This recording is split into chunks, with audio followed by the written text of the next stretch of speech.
അടുത്തേക്ക് ഇരുന്നില്ലെങ്കിൽ ഉണ്ടാകുന്ന കുഴപ്പമെന്താണെന്ന് വെച്ചാൽ നമ്മുടെ കൈ പെട്ടെന്ന് CPR കൊടുക്കാൻ നമ്മൾ എപ്പോഴും ശ്രദ്ധിക്കണം. CPR കൊടുക്കേണ്ട സാഹചര്യം ഉണ്ടോ, അതുപോലെ കുഴഞ്ഞു വീണ ഒരാളിന് CPR കൊടുക്കണോ വേണ്ടയോ എന്നുള്ള കാര്യം ഉറപ്പാക്കിയിട്ട് കൊടുക്കാൻ പാടുള്ളൂ. ആവശ്യമുണ്ടോ ഇല്ലയോ എന്ന് കണ്ടുപിടിക്കുന്ന രീതി വേറെയാണ്. നിങ്ങൾ നോക്കിയോളുക. ആദ്യം എന്ത് ചെയ്യണം, നമ്മൾ വീണ് കിടക്കുന്ന ആളിൻ്റെ അടുത്ത് എന്ത് ചെയ്യുക, മുട്ടുകുത്തിരിക്കുക. ഇരുന്നതിന് ശേഷം ആളിൻ്റെ ഷോൾഡർ എന്ത് ചെയ്യുക, തട്ടി വിളിക്കുക. പേരറിയാമെങ്കിൽ പേര്, ആർ യു ഓക്കെ എന്നിങ്ങനെ ചോദിക്കും. യാതൊരു തരത്തിലുള്ള അനക്കവും ഇല്ല അല്ലേ, അത് ഫെയില്യൂർ ആണ് എങ്കിൽ നമ്മൾ എന്ത് ചെയ്യുക, രണ്ട് മുട്ടുകുത്തിയിരിക്കുക. കൈ എന്ത് ചെയ്യുക, ദേ ഇവിടെ വെച്ചിട്ട് മൂക്കിൽ കവിളിങ്ങനെ വെച്ച് നോക്കുന്നത് എന്തിനാണ്, ബ്രീത്തിങ് സെൻസേഷൻ നല്ല പെട്ടെന്ന് മനസ്സിലാവുന്ന ഭാഗം നമ്മുടെ കവിള. പൾസ് നോക്കണം. ഇത് കയ്യിൽ നോക്കുന്നത് നമ്മുടെ റേഡിയൽ പൾസ് എന്നാണ് പറയുന്നത്. ഇപ്പോൾ കഴുത്തിൽ നോക്കുന്ന പൾസിന് കരോട്ടിഡ് പൾസ് എന്ന് പറയും. ആ കരോട്ടിഡ് പൾസാണ് വീണ് കിടക്കുന്ന ആൾ നോക്കേണ്ടത്. നമ്മൾ ഈ രണ്ട് വിരൽ വെച്ചാൽ നോക്കുക. ആദ്യം നമ്മൾ വന്നിരുന്നു, വീണ് കിടക്കുന്ന ആളിനെ വിളിച്ച് നോക്കി അല്ലേ, വിളിച്ച് പേരോ എന്താണെന്ന് വെച്ചാൽ വിളിച്ച് നോക്കി, ഇല്ല. അപ്പോൾ നമ്മൾ എന്ത് ചെയ്യുന്നു, കൈവച്ച് കവിൾ ഇവിടെ വെച്ചിട്ട് ചെസ്റ്റിലേക്ക് ഇങ്ങനെ കൈവച്ച് നോക്കുന്നത്. ചെസ്റ്റ് ഉയരുക, ലുക്ക് ലിസൺ ആൻഡ് ഫീൽ എന്നാണ് പറയുന്നത്. ലുക്ക് ലിസൺ ആൻഡ് ഫീൽ എന്നാണ്. ചെസ്റ്റ് ഉയരുകയോ താഴുകയോ ചെയ്യുന്നുണ്ടോ നമ്മൾ ശ്രദ്ധിക്കുക. എന്ത് ചെയ്യുക, കവിളിൽ ശ്വാസം അടിക്കുന്നുണ്ടോ ശ്രദ്ധിക്കുക. ഇത് മൂന്നും ഇല്ലെങ്കിൽ എന്ത് ചെയ്യുക, ചെസ്റ്റ് ഇത് ഉയർത്തിയിട്ട് പൾസ് നോക്കുക. ഇതിലും ഫെയിലിയർ ആണെന്നുണ്ടെങ്കിൽ നിങ്ങൾക്ക് എന്ത് ചെയ്യാം, CPRലേക്ക് കിടക്കാം. ഇങ്ങനെ ക്രോസ് ചെയ്ത് വരച്ചാൽ ആ പോയിന്റ് ഇവിടെ ഉണ്ട്.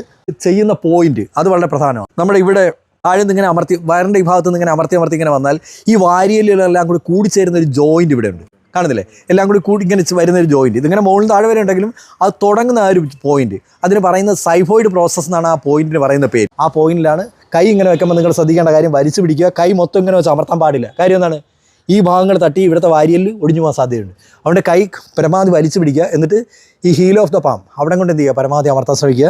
ഇങ്ങനെ വെച്ചതിന് ശേഷം എന്ത് ചെയ്യുക, കൗണ്ട് ചെയ്ത് തന്നെ ചെയ്യുക. ഇങ്ങനെ ഇരിക്കുമ്പോൾ നിങ്ങൾ ശ്രദ്ധിക്കേണ്ട കാര്യം, പിറകോട്ടായി പോരുത്. എന്നാൽ നമ്മൾ മുട്ടുമടങ്ങാൻ പാടില്ല. ബോഡിയുടെ വെയിറ്റ് മൊത്തം കൊണ്ടാണ് ചെയ്യേണ്ടത്. ബോഡിയുടെ വെയിറ്റ് മൊത്തം കൊണ്ടാണ് കൈ ഇങ്ങനെ വരേണ്ടത്. നിങ്ങളെന്ത് ചെയ്യുക, ചെയ്ത് വന്ന് നോക്കണം.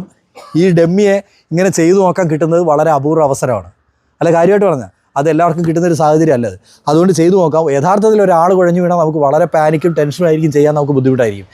അപ്പോൾ നിങ്ങൾ ജസ്റ്റ് ഒന്ന് ശ്രദ്ധിക്കുക, എങ്ങനെയാണ് ചെയ്യുന്നതെന്ന്, എത്ര ഇഞ്ച് താഴ്ചയിലേക്ക് പോകുന്നു എന്നുള്ളത് ശ്രദ്ധിക്കുക. അപ്പോൾ ഇങ്ങനെ ഇരുന്നിട്ട് നമ്മൾ എന്ത് ചെയ്യും, കൈയെടുത്തു ഇതാ പോയിന്റിൽ കൊണ്ടുവച്ചതിന് ശേഷം മുട്ടിങ്ങനെ മടങ്ങാൻ പാടില്ല. നിങ്ങൾ നന്നായിട്ട് ശ്രദ്ധിക്കണം.